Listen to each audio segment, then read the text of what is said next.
Hello,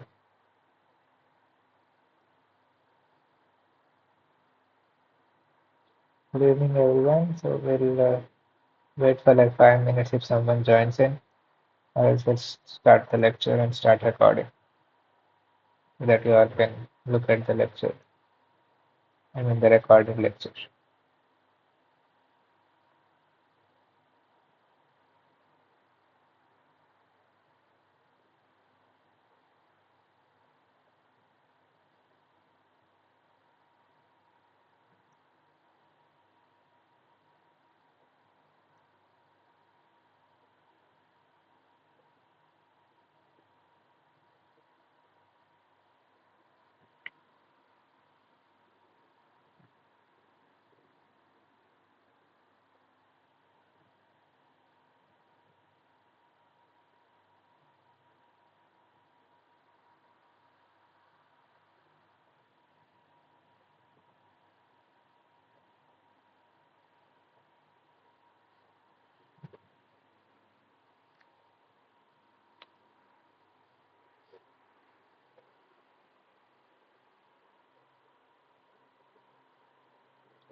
So we'll start with the lecture. Welcome to week 6 of Bioengineering course, which is an interface with biology and medicine.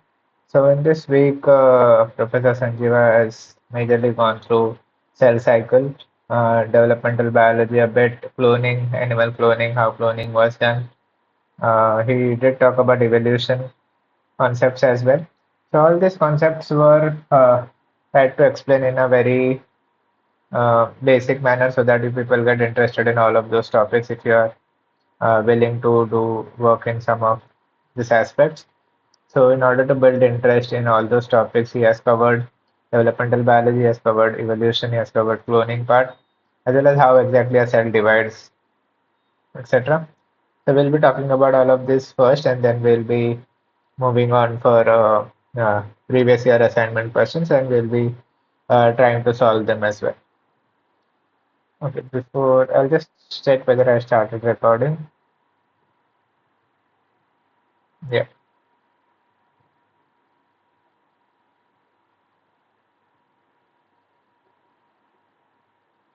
okay, we'll start with the lecture. Okay, so what is so initially in the first lecture, like of week 6, Sir has talked about cell division, wherein what is the role of cell division basically? So it's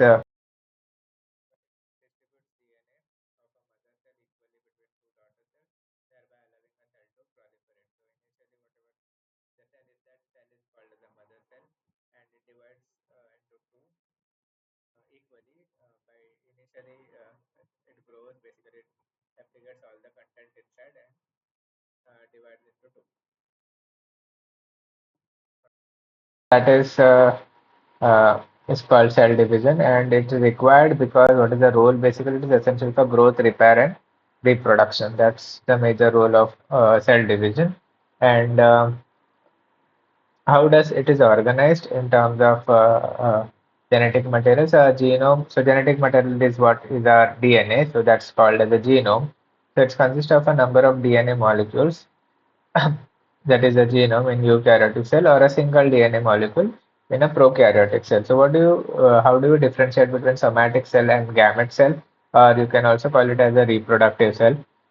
So somatic cells are those which are not used for reproduction. They are non-reproductive cells. They have two sets of chromosomes, whereas gametes are reproductive cell like a sperm and egg. They have half as many as chromosomes. When a sperm and egg fertilizes or fuses together, they then have two sets of chromosomes. So those single half set of chromosomes are present in the gametes. Those are called as reproductive cell or gametic cell, and somatic cells are all those cells which have two sets of chromosomes, which are non-reproductive in nature. So how does exactly a cell divide? For division of cell, it has different phases. So this whole phase G1, S, and G2 is called as S phase, and there is a small M phase which is called as mitosis phase. So what does these phases stand for? Is G phase is the first phase of interphase, S phase is the chromosome duplication wherein all the DNA replication, all the contents are doubled at the S phase, and this is the G2 when is called as the last part of the interface, whereas M phase is called as mitosis, wherein there are four different phases inside it, and last stage is cytokinesis after mitosis. So in that, basically, a cytoplasm is divided into two daughter cells. I think someone has joined. Thank you, Pratiksha, for joining. Okay, so how does a cell cycle occur? So in terms of cell cycle, there are two types of cell divisions. Either it can do it in a mitosis manner or a meiosis manner. But mitosis is for somatic cells, whereas meiosis is for gametic cells. As we already talked about gametes and somatic cells. So somatic cells undergo mitosis, whereas gametic cells undergo meiosis. So here the two daughter cells are produced with same amount of DNA, whereas in terms of meiosis, four daughter cells are produced with half the amount of DNA as the mother cell. So just to understand the basic terminologies of it, so this is called as chromosome, the whole thing. This is one part of the chromosome. This is other part of the chromosome, which is called, so singularly they are called as chromatids, and these together are called as pair of chromatids. And this is the maternal side, which is red in color, and this is the one which is in blue is paternal side. And so these two together are called as sister chromatids, and paternal and maternal chromosomes are called as two non-sister chromatids. And they are together because there are two sets of it, and they are called as homologous pairs. So it is a pair of chromosome, and they are similar in terms of however they are made up of. So that's the reason they are called as homologous. And how it is exactly packed inside the nucleus. So that is with the help of certain nucleosomes and histone proteins. So there are 8 separate histone proteins attached to the DNA molecule and form a whole nucleosome, and that is packed into something like this, which is called as chromatin. So what happens, so as I said, so there is mitosis. In that mitosis itself, there are different phases. So these are the different phases: prophase, prometaphase, metaphase, anaphase, and telophase. We'll talk about these phases in detail a bit. So what happens in prophase? So there is condensation happens of chromatids, and discrete chromosomes and nucleoli disappear. So this is the nucleoli which disappear. So the membrane wherein, so this is uh, uh, so this whole thing is nucleus inside the nucleus, And inside the nucleus, there is something called as nucleoli where chromosomes are present. So during prophase, while cell division is taking place, this nucleoli disappears and discrete chromosomes condenses. Basically, they condense uh, together, and each chromosome appears as a two sister chromatids. So you can see there are two uh, chromosomes. So they are called as sister chromatids, and they are joined at a centromere. And then centrosomes move apart, and the mitotic spindle fibers begin to form. So these are centromeres, the two corner ones, and they uh, begin to like spread apart basically. And this is the phase where all chromosomes try to align together. That is called as pro-metaphase, but they are not aligned yet. When they are aligned, it is called as metaphase. So this is the phase where it is called as metaphase because all the chromosomes are aligned in the middle. And then when these chromosomes try to separate uh, from one another, so this is how the separation happens, and that separations of daughter chromosomes happen, and that phase is called as anaphase. So this is metaphase, this is anaphase, and then there is telophase, wherein uh, a specific plate is formed here, which is called as cleavage furrow, and nucleolus starts forming. So basically, prophase and metaphase are opposite in nature. Here, condensation is happening and nucleoli is getting disappeared. Whereas in terms of telophase, the nucleolar membrane starts appearing, and there is relaxation happening of the chromosomes, and the two cells are on the verge of division. Then there is a process called as cytokinesis, wherein, just a minute, okay, uh, cytokinesis, wherein a cell divides, and basically whatever content mother cell had, then this two daughter cell will be having. So initial, so whatever content was initially doubled was all of this in these phases, and then when all the content is doubled, the metaphase, mitosis is the phase wherein all this separation happens, and two of them, like the doubled content, gets separated into two daughter cells. So that's how cell division occurs in generally in our body. That is for somatic cells. But what happens with gametic cells? So gametic cells initially have only haploid number of chromosomes, so they are half of it, and not exactly. They don't have two sets of chromosomes. They have only one set of chromosomes. So one from the male parent and one from the female parent. That is egg from the female parent and sperm from the male parent. Uh, Fuses together, which is called as fertilization. Now this has half number of chromosomes, this has half number of chromosomes, they fuse, and then we form a diploid.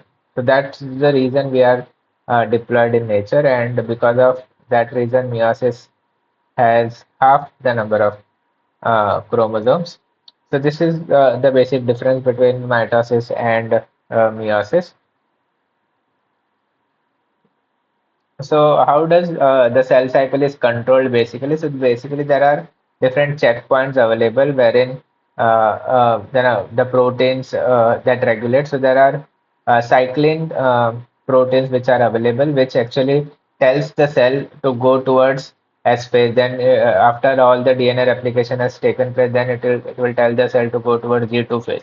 So there are G1 checkpoints, they are also called as restriction checkpoint. There is G2 checkpoint. There is as well as mitotic checkpoints. So these are three checkpoints available.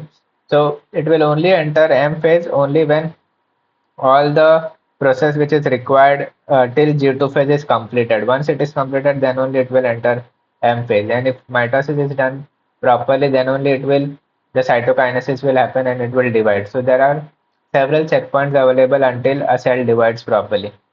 So why are these cell checkpoints available? So what is G1 checkpoint? It will tell that parent DNA strands are intact before DNA replication begins. So once that is there, then it will allow the cell to go towards the S phase where all the content will be doubled. And basically this is called a synthesis phase where everything is doubled. And in G2 phase, the newly synthesized DNA strands are complete and intact before. So whatever the synthesis happened, the newly one are also intact and they are ready for mitosis phase. When they are everything is ready. Chromosomes are aligned properly at the metaphase before anaphase. So there is a metaphase checkpoint as well. So once they are aligned in a single line like this, so there is a checkpoint once they are arranged so that the separation happens equally. If they are not aligned in a straight line, then the separation might not happen equally. So that's the reason there's a checkpoint over there. And that's how a cell cycle is regulated. And along with that, there are certain cyclin proteins. So during S phase and G2 phase, there are certain proteins which are called as CDK, which is cyclin dependent kinase. So these specific proteins are activated when cyclins are attached to it, which is called a cyclin dependent kinase. Once they are formed, and then only they can enter mitosis phase. Similarly, in terms of this G1 to S phase, there are no cyclins, but there is a role of cyclin dependent kinase which are not activated yet because cyclins are not able to bind here because there is degradation of cyclins in this specific phase so that it goes towards this phase and further completion happens only when cyclins will come in contact with the cyclin dependent kinase and it can enter the mitosis phase. That's how basically regulation of cell cycle happens. And for regulation, there are, along with these specific proteins, there are other factors as well, which are growth factors. Everything are dependent. So there are certain external signals as well, which will regulate the cell cycle. But there are some cells which are called as cancer cells. So they do not obey the rules of these checkpoints or do not understand all of this. They just keep on dividing. So that is if the cell is behaving in that way, then it is called as cancer cell. So they do not stop at cell cycle checkpoints and they do not exhibit density dependent inhibition and they do not require anchorage with the substratum. So basically these cells require a substratum. Basically they're attached to something, but in terms of cancerous cells, they do not require all of those stuff. And that's the reason cancer has an ability to divide continuously because they don't understand those checkpoints and because of that they divide continuously. And by dividing continuous only, that's the reason they form a tumor-like structure inside our body once it is caught. And there are a number of researches taking place in cancer, like why is this growing, the cells are growing continuously, etc. And there are some detection techniques as well. So if an individual is affected by a cancer, one specific type of cancer, how they are detected. So there are different strategies to detect. There is immunocytological technique, there are molecular RNA technology, RNA-based technologies. There are different techniques to understand whether cell is a cancerous cell or a normal cell. So basically, cancer cells express certain antigens on their surface. So we have generated certain antibodies, and we basically try and bind those antibodies. If the cell is expressing those specific antigens, it indicates that a cell is cancerous. If it is not expressing those antigens, it indicates the cell is normal. So that's how uh, we do this analysis to understand whether a person is having cancer or not after taking certain biopsy sample from the patient. So all this were discussed in terms of cell cycle. Then in the next lecture, we talked about developmental biology, like how a single cell. So here we understood how cells divide inside our body in a normal human being, and if they are dividing continuously, then it is a cancerous cell. But how exactly initial development happens? Like once the single cell is formed, how exactly all those development happen? So that is something a field called as developmental biology. So in this we'll be studying about different stages of an embryo of a frog. So here we are studying frog as an example. We'll be also studying about human embryo development. And if anything has certain problem in terms of conceiving, then in vitro fertilization and stuff, how this technology has advanced and how we can uh, make that possible. So we'll be talking about that. So before going, what are the common terms generally used? So fertilization means there is a fusion between sperm and egg. And when that fusion happens, when that cell divides, that cell division till the blastula stage, it is called as cleavage, where, wherein cell division uh, divide embryo into many cells and generate a hollow ball of cells, which is called as blastula, whereas like a single cell will become 2, 2 to 4, then 4 to 8, 8 to 16, then to 64, and then 1.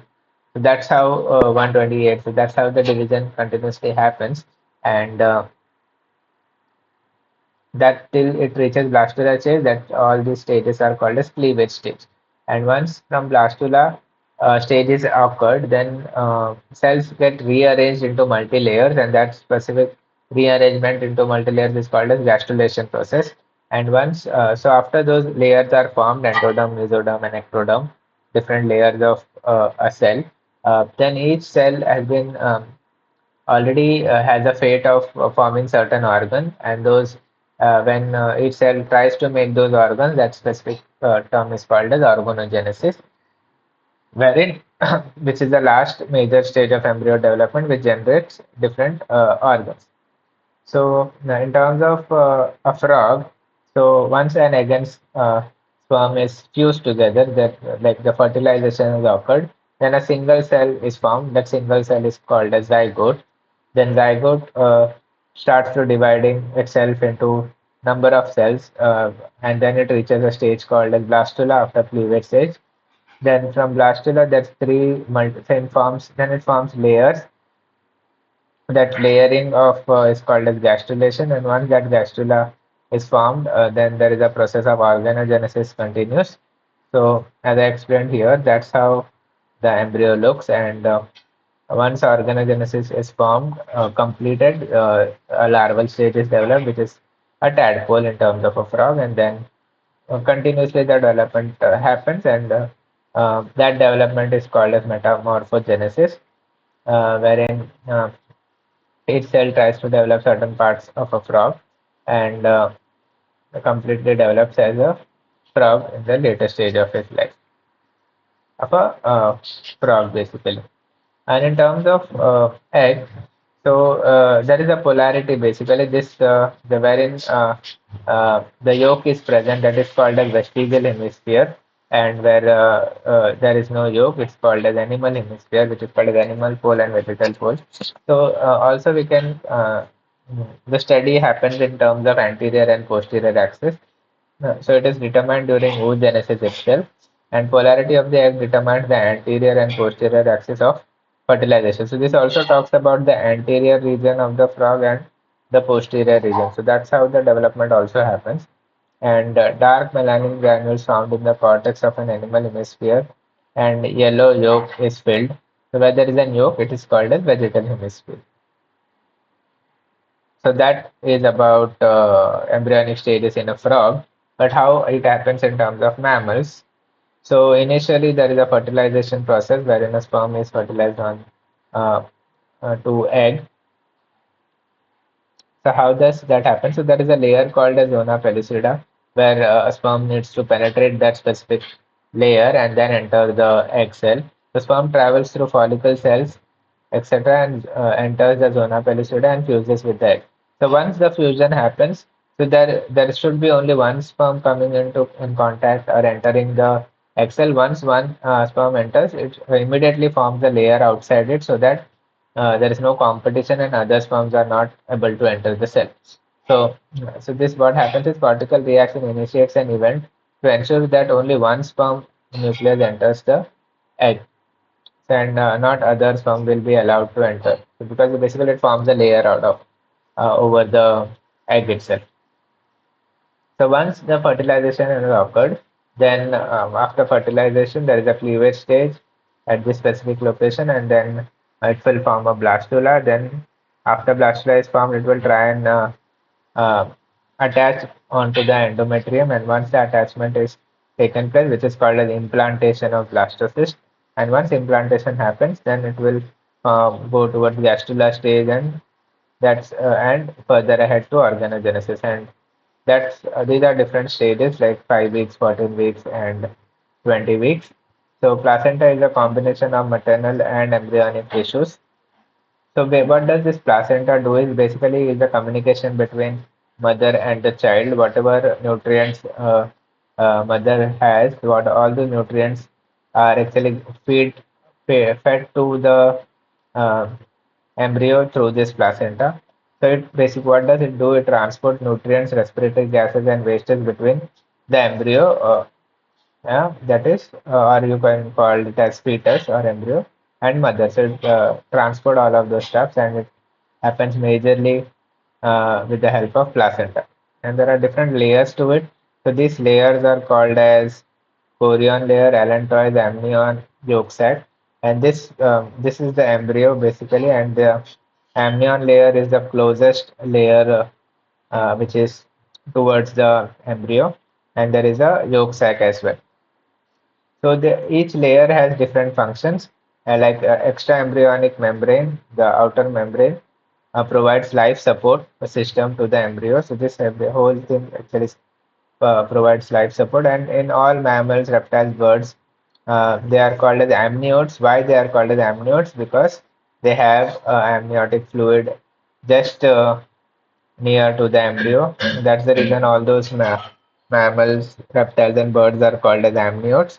And inside the shell or the uterus or the embryo, so there are few which are oviparous and viviparous. So viviparous in the sense with the one which you are giving birth directly, and oviparous is the one which give eggs outside, and from the egg the life comes out. So either a shell or a uterus or embryos of reptiles and mammals are surrounded by fluid within the amnion layer. So within this amnion layer, there is a fluid which is called as amniotic fluid, which is also used for testing different things. So why there is an increase in mass during cleavage? Because a cell cycle mainly consists of S and M phase, and G and G2 phase are skipped. So in terms of this development, the initial development, where is the stages? So in these stages, initial development, there is major focus is on, there is an increase in mass during cleavage part, that is from zygote to blastula stage. So that happens because there is no protein synthesis happening, and there is only cell division happening. So it mainly consists of S and M phase only, synthesis phase and mitosis, synthesis phase and mitosis. There is no G1 and G2 phase happening. So this is the basic difference between initial development still blastocyst stage, and then afterwards the cell division is in the routine manner. So we were talking about the different layers during gastrulation. So each layer has some role. This is endoderm, mesoderm, and ectoderm. The endoderm is the outer layer, which is responsible for forming epidermis, nervous system, etc. Mesoderm is for skeleton, as well as excretory and reproductive system, and endoderm is for epithelial lining of digestive tract, respiratory tract, etc. So the fate of the cells that is already decided, and if cells are not growing properly, and if there's a basic lifespan of cells as well, and if they are divided enough, then body itself does program cell death or apoptosis so that is the feature of animal development. And cells in tail of a tadpole undergo apoptosis during frog metamorphosis. So if you have seen tadpole, it has a long tail, but in terms of frog, it doesn't have a tail as such. So basically what happens is those tail cells are undergoing apoptosis, which is called as programmed cell death. And there is no tail as such in the frog because the cells have died. And as we were talking about human embryo development, now there is one uh, uh, article which came around in 2016 where UK approved 3% babies. So what happens in this is uh, so there are some diseases which are related to mitochondria. If that mitochondria goes into an organism, like the next generation, then that particular individual might have those specific diseases. So in order to avoid that, what is done is a parent embryo which has mitochondrial infection, like an infection because of mitochondria or a disease because of mitochondria. So their nucleus are proper, but mitochondria has its own DNA, and the mitochondria can cause certain diseases. So instead of for avoiding these specific diseases into next generation, what is done is nucleus is taken out of the main parent, and there is a donor who has healthy mitochondria, and that healthy mitochondria are used, and this specific nucleus of the main parent has been fused with the a healthy mitochondrial individual, and all these two together are inserted on a donor parent to the other parent. So that's the reason it is called as three-person baby. Uh, so that to avoid mitochondrial diseases to the next generation. So, and there are different techniques available for understanding how embryo is getting developed. There is amniocentesis, there is genome analysis, there is as well as ultrasound. Ultrasound is generally used for, at different stages of embryonic development, wherein basically imaging is done of the embryo and try to understand whether fetus is developing properly. And in terms, it will also tell us about the genetic disorders which can be detected. So for that, uh, there is karyotyping wherein chromosomes of the fetus are arranged and try to understand whether chromosomes are in proper number. Anyone joined? So there was someone who joined and left. One more student. Never mind.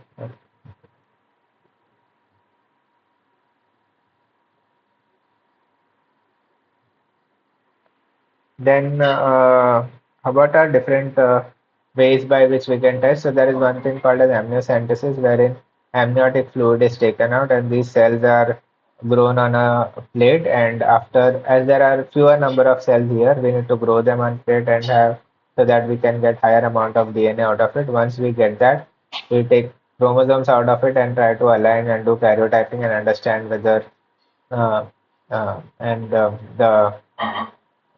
baby who will be born will be having normal set of chromosomes or not. Similarly, there is another test for understanding the chromosomal abnormality by that is by CVS, which is just a tissue, a small tissue is taken from the chorionic villus, which is called as chorionic villus sampling, and then that tissue is and, tested for the chromosomal abnormalities. Similarly, there is genome analysis as well that specific DNA is taken and the genome is analyzed. Then how IVF happens, so it involves combining of an oocyte and sperm in the laboratory. So basically it is in vitro outside the body and those are fertilized and incubated. Then they form at least 8 cells, like from 2 cells to 4 cells, the 4 to cell 8 cells. So once they form those 8 cells, they are again transferred into the uterus for implantation process. So that's how IVF occurs. So initial process is outside the body, and then after a certain number of division, it is inserted back into the body. So that's what done in terms of second lecture. Then in the third lecture, sir talked about cloning strategies and about certain how like basically a cell is a cell is a differentiated cell or a totipotent cell, or we can call it as a pluripotent cell. So what does those all that mean is in terms of uh, plants, a mature cell can de-differentiate, basically come back to what it the fate it had. So and give rise to all the specialized cells of an organism, and any cell with this potential is said to be totipotent cell. And so basically, the one which can a specific cell can come back to its original form and can divide into any form of cell is called as totipotent cell. So de-differentiation is coming back to it and cloning plants using root cells. So these root cells have that ability and grow root cell in a culture. So basically, what is done? There is a root cell which is taken into a culture, and then they can divide and exactly form a whole carrot again. They so what happens is those cells de-differentiate from callus.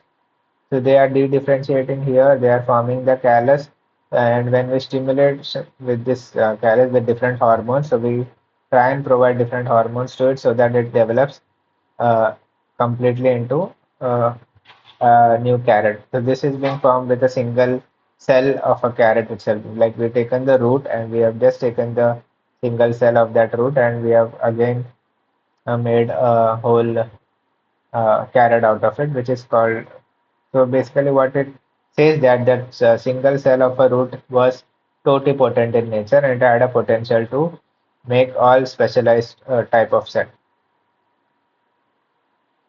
So in terms of that, so plant cloning has many applications in agriculture. Interestingly, there are some plants like orchids which are commonly produced by cloning method only, and cloning has been used to reproduce a plant with valuable characteristics such as resistance to plant pathogens. So all this we actually studied in our earlier lectures also, like how cloning happens and how we are generating nutrient-rich plants or insecticidal uh, resistant plants, etc. And in terms of animal cloning, in terms of nuclear replantation, so nuclear transplantation, what was done is so are differentiated animal cells totipotent. So differentiated uh, are totipotent or not. So scientists tried to understand whether the one which was differentiated, in the sense the cell was having certain fate for making certain organ, it was differentiated already, and whether that cells can act as a totipotent cell and basically de-differentiated and again form any kind of cells or not. So people didn't know about that. So scientists, what they do did is scientists remove nucleus of an unfertilized or a fertilized egg and replaced it with a nucleus of differentiated cell. This procedure is called as nuclear transplantation. I hope you understood what they meant. So what has been done? So basically, so this Gurdon was a scientist who did this specific experiment to understand whether differentiated animal cells are totipotent or not. So he tried to. So during this was done very early, and there was no technologies available to do different kinds of experiment. But whatever was possible at that time, he tried to do that specific research, wherein a frog's egg cell was taken and they were denucleated by giving UV. Once they are denucleated, now this cell doesn't have a nucleus. So now the nucleus was taken from one of the fully differentiated cell, and that nucleus was taken and inserted. Then donor nucleus was transplanted. So this is differentiated cell, and people want to understand whether the differentiated cell had a totipotent nature and can form the whole organism. But most stopped developing before tadpole stage itself. So this indicated that differentiated cell are not totipotent. Whereas in the other experiment, what was done is a less differentiated cell, which was not completely differentiated, but a less differentiated cell, which might be having certain totipotent ability. The nucleus of that cell was taken and inserted. So then in this case, most of them developed into tadpoles, where there were few which failed, but there were many which actually formed the tadpole, like developed into tadpole, indicating that the embryo cells had a potential to be a totipotent in nature, whereas the fully differentiated cell didn't have that ability. And to give a certain history of how cloning animals uh, ended up by making a dolly in the 1996. So initially, animals could be cloned by fusion of an embryo in 1938. Then John Gordon did this specific experiment of cloning of frogs. Then 86, the other scientists tried to make a live lamb from immature sheep, etc. And the first clone calves were made in 1994, whereas Dr. Ian Wilmot from Rosalind Institute made a dolly ship. But the drawback of this dolly ship was it was only survived around for 6 years, so that's the reason animal cloning is not done further now. Then, so this tried to understand, made us understand that embryonic cell has a totipotent ability, but fully differentiated cell doesn't have totipotent ability. So in this research has achieved de-differentiation of a donor nuclei by culturing mammary cells. So they did that. So how does the dolly shape was made? So basically, uh, uh, a mammary cell donor was taken. So there is from a donor shape, a mammary cells were taken, uh, and from that the nucleus was taken and inserted into this, wherein uh, an egg cell from the other ship was taken, wherein it was denucleated, and a nucleus from this specific cell, memory cell, was added. And after, so basically, they here the experiment was they de-differentiated this cell and made it potential for having a totipotent nature.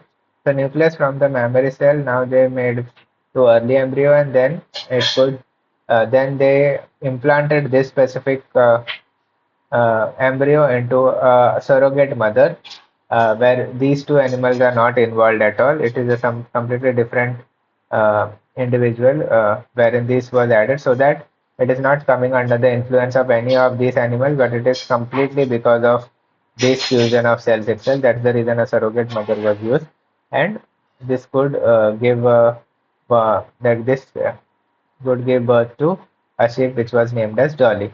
And that's how they proved that even a somatic cell can be de-differentiated and gained an ability of being totipotent in nature.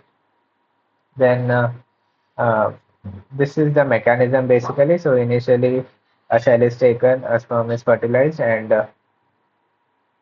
by externally, uh, and basically a nucleus is taken out, and then a nucleus is added in again, and then it divides to form uh, a complete cell like the cleavage stage. Once it reaches certain cleavage stage, it is again transplanted into the uh,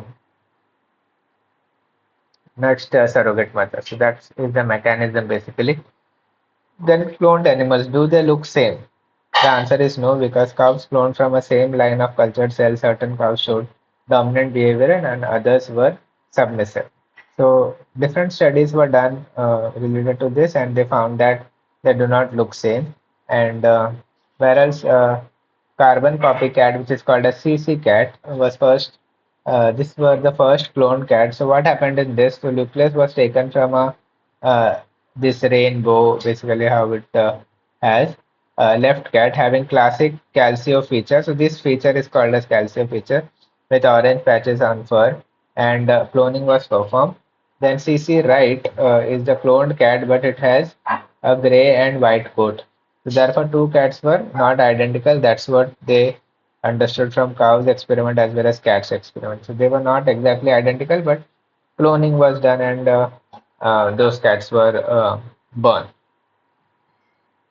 So in terms of identical human twins also, what do you think, they are exactly same? So eventually, naturally occurring clones, the twins are always slightly different because it clearly demonstrates the environmental influence. So even if the two identical twins are there, but they have uh, like lived in different areas of a country or different countries itself, they will be under the influence of environment, they will be having different characters. So although they will be looking similar, but they will not be exactly same because of the environmental influences, and there are random phenomena for, which plays a significant role during development. Then there is a faculty gene regulation in cloned animals as well, wherein nuclear transplantation studies, majorly one small so in this, so basically there are ethical concerns, and because of those ethical concerns, currently animal cloning is not performed because the one of the drawback, as I said, it was because the camel actually, not the camel, but the ship died in 6 years itself, and generally the age of a ship is around 15-20 years.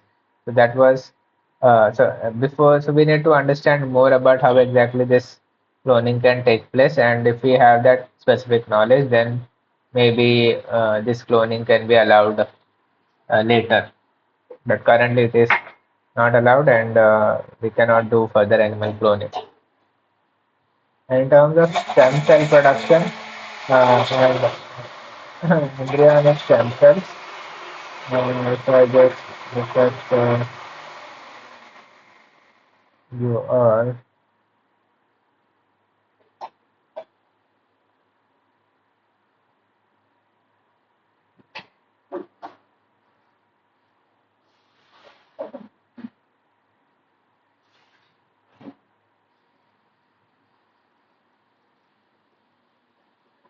Okay. So what is embryonic stem cell? So a stem cell is nothing but is an unspecialized cell. So it has been not been specialized to form any specific organ. So it is not differentiated yet. So that cell can basically differentiate it into any kind of specialized cell if given a specific condition. So depending upon the condition which we give to that stem cell, accordingly that cell will differentiate and form that specific organ. So those are stem cells which are having that ability to form into an any like basically get specialized into any specific kind of cell. So those stem cells can be isolated from early embryos at blastula stage, and this is the area also like people are currently the newborns stem cells are actually stored currently so that in a later stage if someone has any kind of problem they can actually use this embryonic cells and that will actually help them for uh, curing various diseases because those cells can be actually used for them and helping them to basically they will not require any donors as such and that specific stem cells can actually use for them for their treatment. So how do we deprogram fully differentiated human cell to become a stem cell? So when that can be done, so basically a stem cell becomes a precursor cell and that precursor cell can be differentiated to form a skin fibroblast. But this skin fibroblast can be again de-differentiated to form a stem cell with the help of certain enzymes, which now this stem cell is called as induced pluripotent stem cell. So under a retroviral vector and introduce four genes. So these are the four genes which are majorly helping the stem cell to be a stem cell. Uh, Four genes into fully differentiated humans, which were further cultured in a medium for the growth of stem cell. That's how we can do this. And these two were the scientists who actually Yamanaka and Shinya, which Okasa and Yamanaka, which actually got Nobel Prize for this as well. And a tale of landmark studies of stem cell research, the biggest prize and biggest scientific scandals. For example, one of it was these two, Gurdon and Yamanaka. So they discovered that mature cells can be reprogrammed to become pluripotent. And similarly, there was one specific experiment which are called as cloning star or pride of Korea, which wherein they created genetically modified livestock clone dairy cow. So this is how it looked, and they could successfully created an embryonic stem cell with somatic cell nuclear transfer method, which we talked about. Uh, and this was the first reported success in terms of human somatic cell cloning. And there are different landmarks, there are different researchers available. You can go through this and read it. And this is talks about the history, how exactly from 2004 to 2013, how the cloning strategies were different and how people have come up with the complete clone. So these are different articles. Basically, maybe you can go through all of these articles to understand more about pluripotency, etc. Then, in terms of all of these investigations were done and understood how exactly a cell is becoming pluripotent in nature. And so, what exactly happened to authors when they published this after all these allegations came into them? So, Bakota agreed to retract both the papers published in Nature. So there were some issues in with this specific uh, experiment, and they had to take them back and was allowed to join Riken to replicate her own work. And she failed to reproduce the stab cell work and resigned from Riken, and as well as Riken considered seeking criminal charges against her and compensation for misuse of research funds. So this is what happened with them, wherein different allegations were done because they were trying to show something which were not exactly uh, visible, but they were artifacts and people tried to uh, so they didn't believe it and they found it non-obvious and they had to complain and how that's how what happened to these authors. Then in the next lecture, like Professor Sanjeeva talked about evolution. Did anyone join in?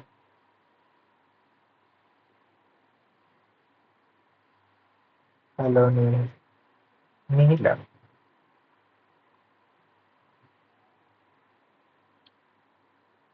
So I was just revising what Sir has taught in his week six lecture. So in the fourth lecture of this week six, Sir talked about evolution. Uh, so how does evolution happen? And Darwin was the one who exactly came up with this evolution theory and natural selection and artificial selection, etc. So how does evolution actually happen? And basically, Darwin was the one who tried to study that. But some of the facts which were known before Darwin uh, could study evolution. So that is Earth's ancient environment, how it was. So people knew about all of this. People knew about fossils. People knew about similarities between species, and as well as organism has descended through inheritance. So they did understand that there was inheritance pattern and there were similarities between certain species and they understood that we have been like evolved and come to this stage, but how exactly that evolution happened, all etc were not known until Darwin tried to figure it out. So who is Darwin basically? So Charles Darwin is a naturalist and he left medical school and studied marine invertebrates. And in the year 1831, he got an invitation to join 5 year survey expedition to South America. On so his job title was naturalist itself. And during his whole journey from 1790 to 1870, he actually tried to understand. He went all over different locations and tried to understand the evolution concept.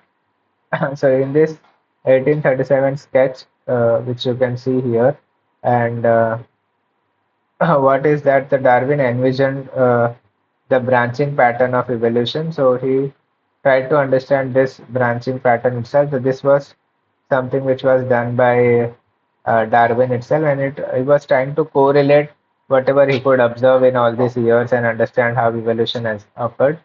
So, so Darwin collected birds, insects, spiders, plants, and fossils and Darwin experienced during the voyage. So there was a whole voyage. So he went till all South America to Europe to Australia, everywhere, and he tried to find certain common link between all of this and understood how evolution might have taken place. So this gave him an idea that new species originate from ancestral forms through the accumulation and adaptation as well. So there are certain environmental factors also which actually influence the how evolution is taking place.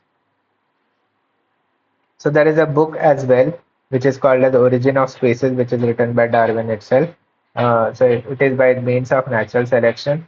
And Darwin presented evidence that today organisms are descended from the ancestral species itself. That we have come from our ancestors that with certain way of evolution. And Darwin proposed a mechanism. And how does that evolution was happening? That is with the help of natural selection. So he did find beak variation. So what all he could find in all of his journey here was from Galapagos Island, from Cape of Good Hope, etc. So he could find that these specific organisms of different, according to the availability of the nature and accordingly how what they can eat, accordingly they had variations in their beak. So these were cactus eaters. They had a long, sharp beak of the cactus ground fin. So the cactus are kind of much more stronger, and so that's the reason they had a long and sharp beak. Whereas in terms of insect eaters, they were narrow and pointed beak because they had to catch small, small insects to grasp insects, And whereas according to the adaptation, according to the environment, their beaks were different. So that's what he observed and understood. That might be the reason why that's how the evolution might have been taking place. Whereas in terms of these, they were seed eaters, they were large ground fish and has a large beak adapted for cracking the seeds. So he observed minute details and tried to understand how evolution was taking place. Similarly, Darwin proposed that life diversity across is from the ancestor. He tried to make certain trees like that, like who might be the ancestor of these two organisms, who might be the ancestors of. They might have. So he correlated each and every whatever organism he could observe and tried to understand how exactly species development might have occurred. So it might have occurred through natural selection and different view than the previous theory. So he had a completely different view than whatever previous theories were there. And so he redefined the theory for many years and published in 1859 after learning that Wallace had come to some idea. And this, in the Origin of Species book itself, Darwin proposed that evolution occurs by natural selection. So what is natural selection? Basically, it is a process by which individuals that have certain heritable traits, like the one which can go from one generation to another generation, the heritable traits, and reproduce at higher rate than other individuals because of those traits. So the one which had those heritable traits, they could reproduce at higher rate than the other individual which doesn't had those specific traits. So over time, what happened is they could reproduce more, and there was an increase the match between organism and the environment. So whatever environment was suitable, then accordingly those specific environment people have had more like more number of organisms were having that specific character. So trait in the sense character. And so that's how. So depending upon the nature, so it is called as natural selection. Depending upon the nature, those organisms had a chance to reproduce more, and only those were getting adapted to the environment. And the other thing was if an environmental changes or if the individual moved to a new environment, natural selection may result in adaptation to this new condition and sometimes give rise to new species as well. So that's how new species came into picture. That's what his theory was, and later it was found it is actually true. And so, what is natural selection versus artificial selection? So here, in terms of we were talking about natural selection itself, wherein related species of insect mantids have diverse shapes and colors evolved in different environments. So as per the environment, so even this is talking about the same thing. And what do you mean by artificial selection is different vegetables have all been selected from one species itself and of wild mustard. So if you see from one species itself, these are being made, which are called as artificial selection. And so in terms of all of this, Hardy Wimber was the one who tried to formulate how population is evolving. So, and what might be the total population and what characteristics those total population might be having. So he tried to understand that concept and he made a specific mathematical representation of it, wherein allele and the genotype frequency of a population will remain constant. That's what he came up with. If a population is larger and mating is random, mutation is negligible and there is no gene flow and no natural selection. So this depends if a population, when there will be no natural selection, when a population is very large and mating is happening at very random and it is not specific that this individual will mate with this specific individual. And if that is happening and if there is no mutations at all and there is no gene flow at all, then there will be no natural selection. And assuming all of this, we came up with an equation which is called as PQN2PQ, wherein PQ stands for frequency of one homozygote, to Q stands for frequency of other homozygotes. There are two alleles, right? That's what we studied in Mendel's law as well. And if there is an heterozygote, then it is 2PQ. And this all of these theories can also be proven by looking at Mendel's laws as well. So if you look at in a broader perspective, what his principles were, So if a population is in Hardy-Weinberg equilibrium, so if it follows this specific all of these assumptions, whatever Hardy-Weinberg talked about, and then only if the genotype frequency are such that. So what will be the genotype frequency? That one homozygous is equal to p square, other homozygous is equal to q square, and heterozygous is equal to 2pq. Then the sum of all the frequencies, like all the three genotypes, must be equal to 1. That is 100% of the population. If there is 100 individuals, few of them will be having p square, few of them will be q square, and like the recessive one is a dominant one, and heterozygous one. So homozygous, P square is dominant and recessive basically, and heterozygous is the one which has dominant as well as recessive allele. And if the population follows this principle or equilibrium, then the whole population will then if we uh, use this formula, it will be equal to 1. That's what Hardy-Weinberg talked about. So if you remember Mendel's law, so if we remember red is dominant over white, so for example, red has a frequency of 0.8. Maybe if, just take in terms of numbers. So if it is 80 and this is 20, for example, and then if we cross whatever individuals were formed in the next uh, cross, the heterozygous, so they will be having that heterozygous genotype, and when they are crossed with each other, then you will see there is 60.64, basically 64% chance of getting the dominant color itself, that is p square, and there is only 0.04 or 0.4% chance of getting p square, and there is around 16% chance of getting uh, uh, the heterozygous zone, that is 2pq.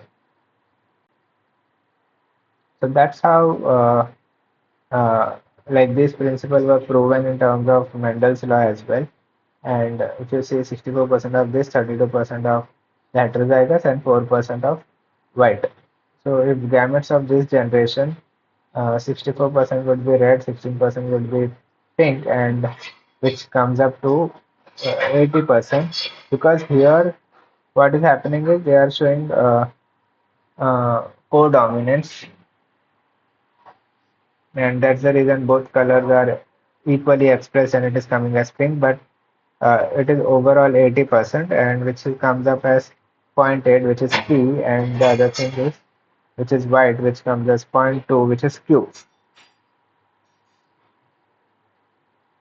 And what is the difference between convergent evolution and divergent evolution? So what do you mean by convergent is there are similar traits in independent species.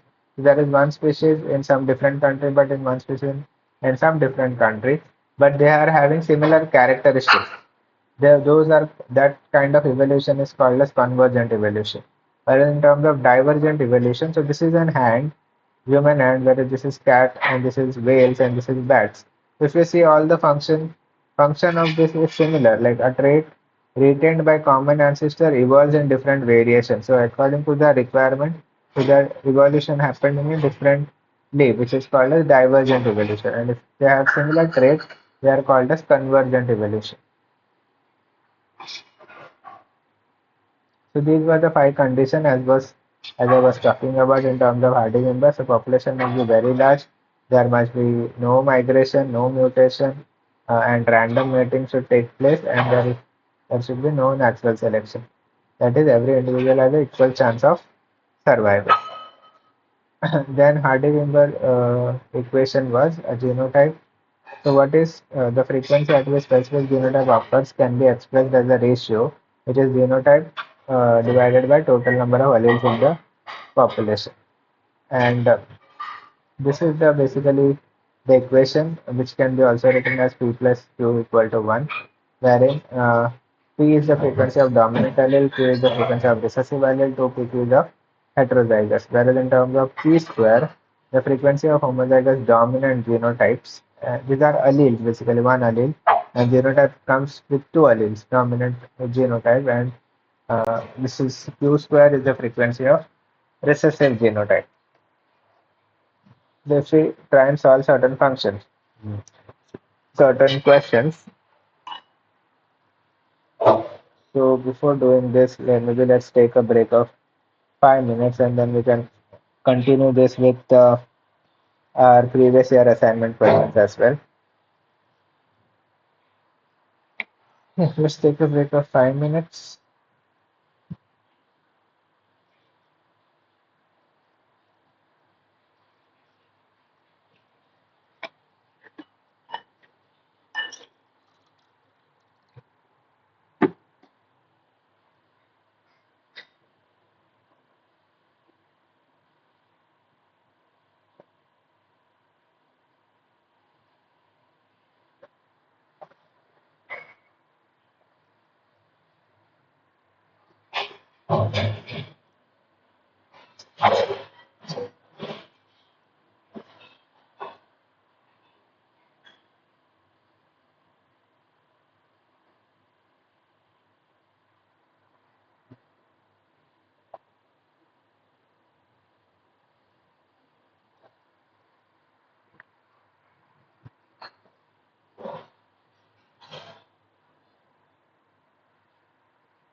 Okay, till then we can try solving the question and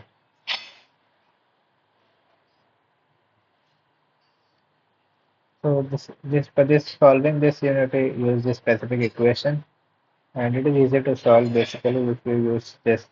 You know all of this what P stands for, P2 stands for, Q stands for. It is very easy to solve.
Okay.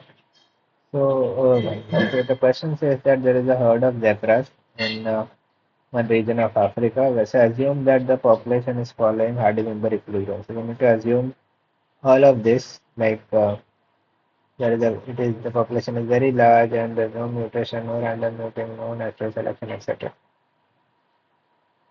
So we know all of this. Uh, so it is basically following this equilibrium. We can use that specific equation. So 49% of the zebras are of homozygous dominant, means P is 0.49, and the gene for which is present as two different alleles. So what is the percentage of homozygous recessive? So we need to understand what will be the Q here. So we need to determine that. So how will we determine that? So we just need, this equation that C square plus 2p2 plus q square is equal to 1. Then we also know that p plus q is equal to 1. So if the frequency of dominant allele and q is the frequency of recessive allele, and 2pq stands for heterozygous dominant genotype, and the what we want to find is homozygous recessive, that is uh, recessive allele, which is q. So we need to determine q. So while p square indicates homozygous dominant divided by genotype, Q square is frequency of homozygous. So P square and Q square talks about the frequency, if you know, of the homozygous dominant genotype and homozygous recessive genotype. Whereas this talks about the frequency of dominant allele and recessive allele. So don't get confused between that. So QQ is the recessive genotype that we know. So now we need to understand here 49% are of homozygous dominant, indicating that P square is equal to 0.49. So if we try to find the value of p, which comes up as zero point 0.7, so now we can calculate q, as we know p plus q is equal to 1, then q is equal to 1 minus p. So 1 minus p, we found out that it is zero point 0.7. When p plus q is equal to 1, that we know, then q is equal to 1 minus zero point 0.7, which is zero point 0.6. So now we know the q, thus q, or a frequency of recessive allele, is zero point 0.6 on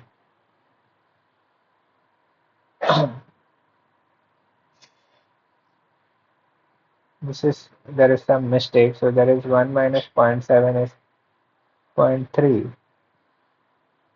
So it should be 30%, but they have done some mistake while doing solving this. So that is, if P is 0.49%, we are left with oh. So if Q is zero point 0.6, we need to find C square, which will come up, which will, so Q is the frequency of recessive allele, and that is zero point 0.6, which forms a percentage of 60%. That 60% is the correct answer. So using Hardy-Wimber equation, we'll get the percentage of homozygous recessive allele as 60%. Similarly, there is one more question wherein in the city of population that do not have plus equal prickles, which is equal to 60%, and their dominant trait, this indicate that 60% of the population is homozygous recessive. Then what is the percentage of recessive allele in the population? So we need to find out what is the percentage of recessive allele in the population. So what we can do is, so a city population is 60% that do not have prickles. Then are dominant trait, but these are dominant trait, whereas 60% of it do not have that. So that's what the question says. So that means if if capital F stands for freckles, then these that is a dominant trait. So even in the heterozygous format, they will be having that, and in the homozygous recessive form, they will be not be having that. So 60% is this case.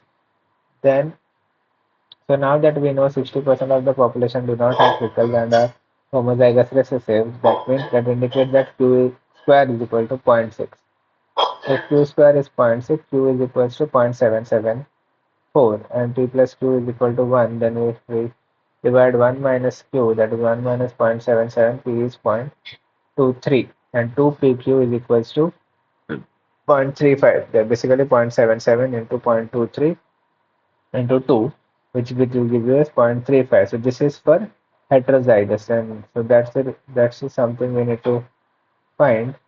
So 35% is the percentage of recessive allele in the population 35% is the correct answer. So the answer is 35%.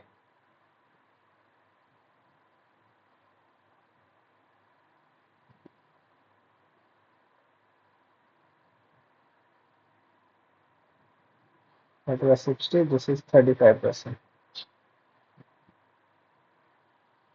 So now there is one more question wherein a small group of mountain climbers, 10 people are there. So there are 10 people, 6 of them have dominant rate of enhanced oxygen uptake. If the dominant allele frequency is 6, what is the recessive allele frequency?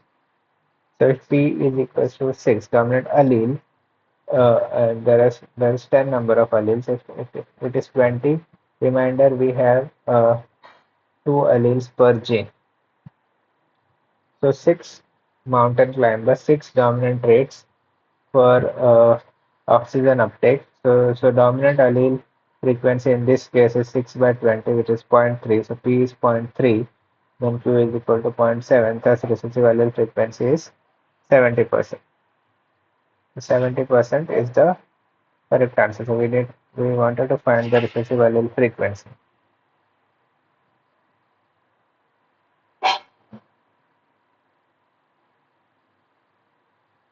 The number of alleles in 10 mountain climbers is 20, and dominant allele frequency is 6 of them, 6 by 10, which gives you zero point 0.3. Further applying the equation, which has been solved here, you will get answer as 70%.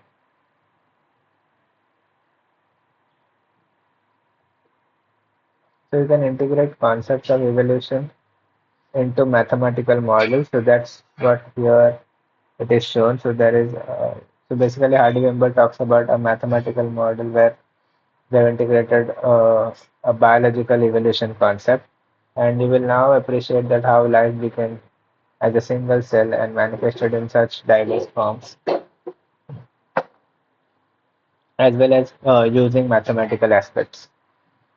That was about week 6 lectures, and we'll be taking some previous year assignment question and try to understand like what all uh,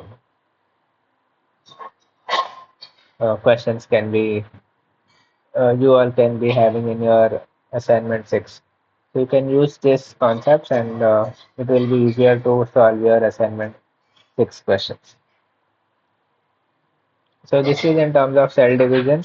So so you all know genetic instability is an hallmark of cancer, wherein there is dysregulation. As I said, cancer cell doesn't follow those checkpoints and doesn't follow all those rules of checkpoints, etc. So apart from genetic mutation, apart from chromosomal missegregation during mitosis, is another driver that leads to genomic instability. So what cellular structure is primarily responsible for ensuring accurate chromosome segregation during cell division? So in terms of cell division, we have not talked about either lysosome, Golgi apparatus, mitochondria, or peroxisome. So these microtubules are the only one wherein we try to talk about cell division. So the answer is obvious, it is microtubules. So looking at the cell division stage, we need to understand whether it is meiosis, mitosis, and what kind of phases they are. So there are two major types of cell division. One happens in almost every cell, which is mitosis, and one of the specialized cells, those are gametes, which is meiosis. Both occur through a number of successive phases. Please choose the diagram and best reflects each. So if you can see, there are pair of chromosome here in terms of first and third image. So first and third image is for sure meiosis. So this is mitosis. So meiosis, meiosis. So this is mitosis. So only second option has first and third as meiosis, but we can also confirm with the phases. So here they are arranged in the middle, which is called as metaphase, and when they are started to getting separated, it is called as anaphase. So these two are anaphases, but this is of mitosis as there is only one chromosome, and if there are pair of chromosome, it's meiosis. So this is meiosis, and this is mitosis. So mitosis anaphase, meiosis anaphase, and meiosis metaphase. So option 2 is the answer for this. So in a diploid cell, which had six chromosomes, so how many unique combination of chromosomes can be produced in the gametes through independent assortment during meiosis? So as we studied about meiosis, so after the first meiotic division, so that is meiosis 1, how many chromosomes will each daughter cell have? So if there are six chromosomes initially in a diploid cell, daughter cells are haploid in nature. So out of six, there will be three chromosomes. So it will be either third option or fourth option. But we also want to know how many unique combination it can happen. So like the unique combinations of chromosomes can be produced in gametes through independent assortment. So if there is an independent assortment taking place, how many unique combinations would be found with the help of six chromosomes? So they will be split into three, and then there will be there are three, and there will be homologous recombination taking place, and different combinations can be formed. So, with the help of that, I think as per the options, 16 unique combination is not possible using six chromosomes, so only eight will be possible. So, the answer should be eight unique combination with three chromosomes. So as we were talking about cyclin-dependent kinase, so they are essential for cell cycle, and they combine in G phase to start the S phase. So we talked about those specific phases, and so these are essential for G1 phase to start, G1 phase, then to start the S phase, from to start the S phase development. So what does this complex do primarily during the G1 phase? So they try to see that as we were talking about that it is intact so that it is ready for DNA replication. So it doesn't inhibit, it is not for inhibition of cell growth, it is not for mitosis induction because we are talking about G1 and S. In G2 it is mitosis induction and forcing G1 checkpoint into action and activation of DNA replication. So it is S phase is synthesis phase wherein DNA replication takes place, and it is talking about start of it. So it is activation of DNA replication. Now in this question, we need to understand what this 1, 2, 3, 4 is. So this is fertilization, initial one. So there are either A option, B option, or D option. Whereas the second, this is the zygote. So this is not blastula. Blastula stage is here. Whereas these stages are called as cleavage.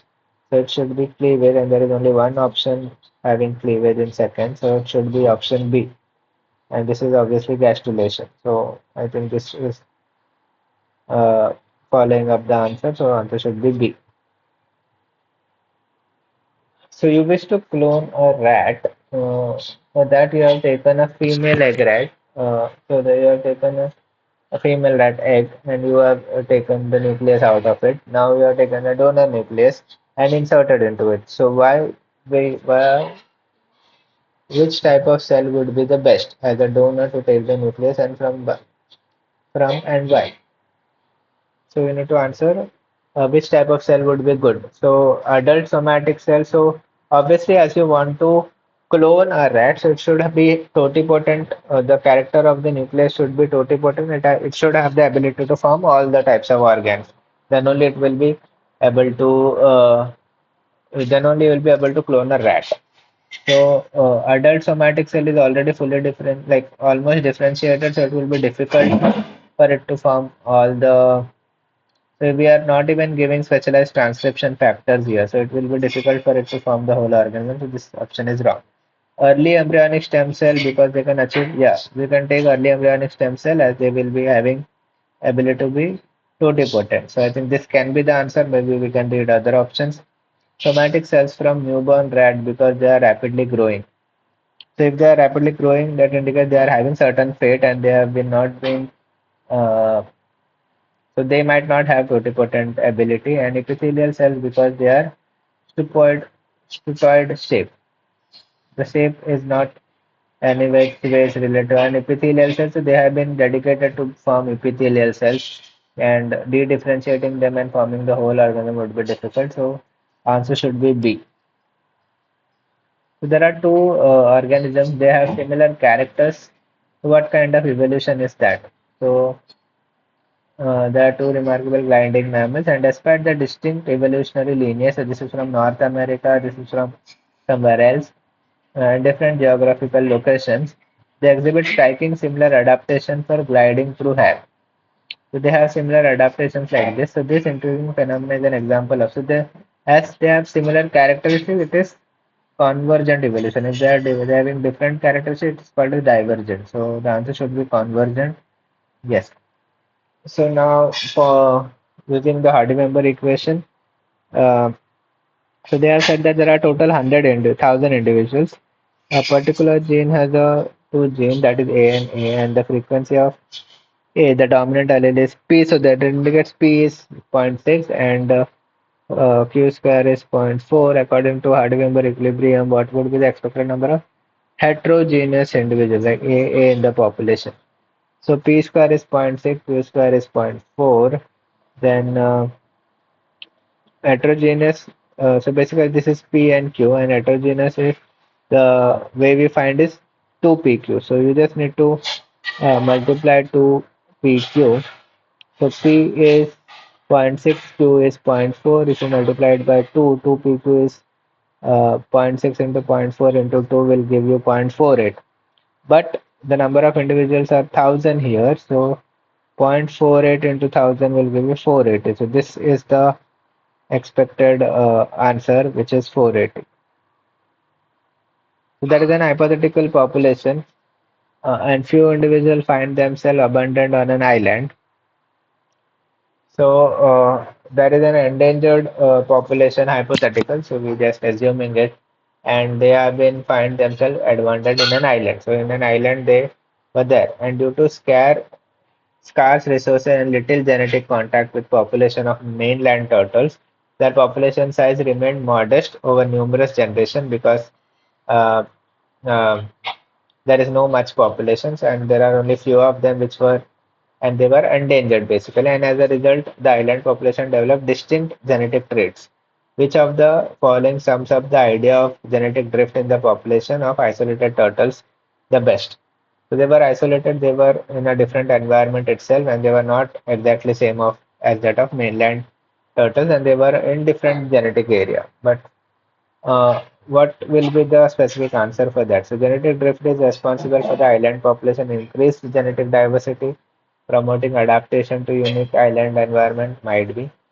Genetic drift is the mechanism behind the emergency of unique genetic characteristics. So yes, I think here they were uh, staggered over there and there was an emergency of getting unique genetic characteristics in the island population due to random fluctuation in allele frequency. So because as you can see, uh, their population size remained modest and as a result the island population developed distinct genetic traits. So why did they develop this? Because of there is an emergency of unique genetic traits and due to random fluctuation in allelic frequency that happened in them. That might be the answer. Let's see other genetic drift occurs when island population actively selects states that enhances their survival. No, this cannot be the answer.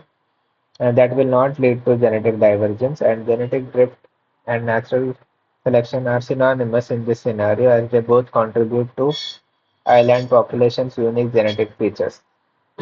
I think the answer should be B, as we can clearly see there was an emergency of genetic characteristics and it happened because of random fluctuation in allelic frequencies. Yeah. Then there is a population of wildflowers undergoing evolution, and we see there was a higher number of purple flowers and lesser number of white. But they were found to be primary attractors for pollinators. So pollinators used to go attracted towards the purple color, and only those flowers were getting pollinated. So over a number of generations, the population experienced an increase in the frequency of purple flowers, while frequency of white flowers decreases. So which of the following best sums up the process of evolution? So I think there was a natural selection, some kind of selection, which actually made more number of purple flowers to form in the next coming generation. So that was because stabilizing selection, so it was not stable, it was not uniform. If the person says purple was coming into picture. More disruptive selection, With both purple and white flowers becoming more common, no, it was not the case. Genetic drift, a random fluctuation in allelic frequency cause unpredictable shifts in flower coloration. So this is not genetic drift. The pollination is happening by certain selection. So this was genetic drift, wherein it was forced to do that, and there was an emergency of, and it happened generally because of random fluctuation. And if you see here, the direction selection where specific trait purple color is favored, leading to shift in population characteristics. Yes, that's the answer. Yeah. So that's it for today's lecture, and we can meet if you all are having any kind of doubts, you all can ask me, or else you can wait and see if you are having any kind of doubts, you all can ask me. Yes, Pratiksha, you can write it in the chat box if there are any, and if not, that's fine.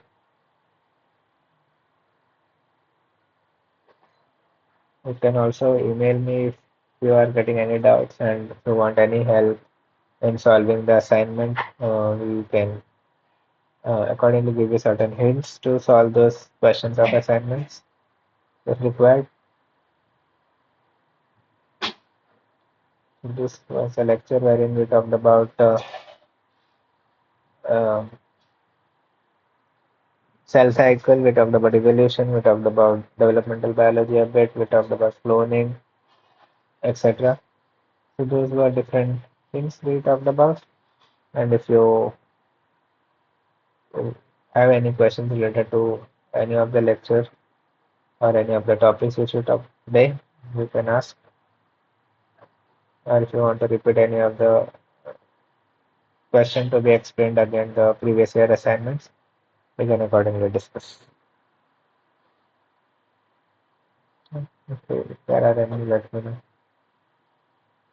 You can write it in the chat box as well.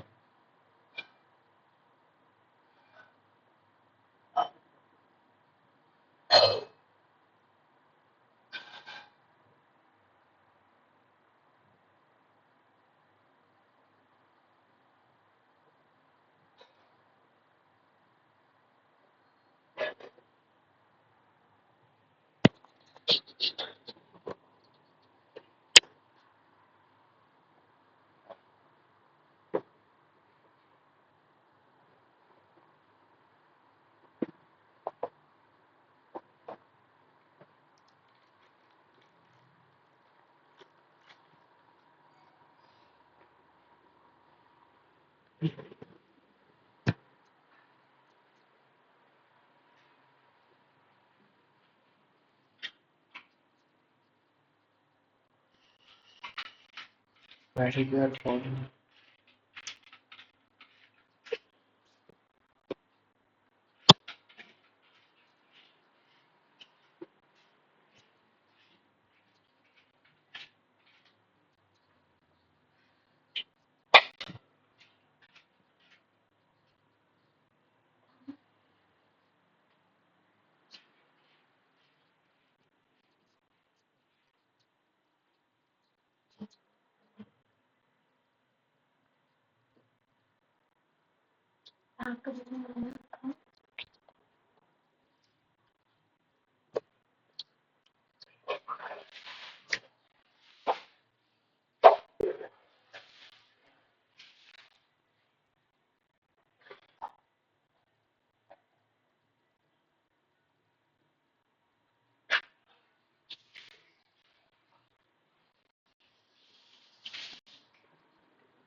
Yes, thank you. Right, but if you have any questions, you can let me know.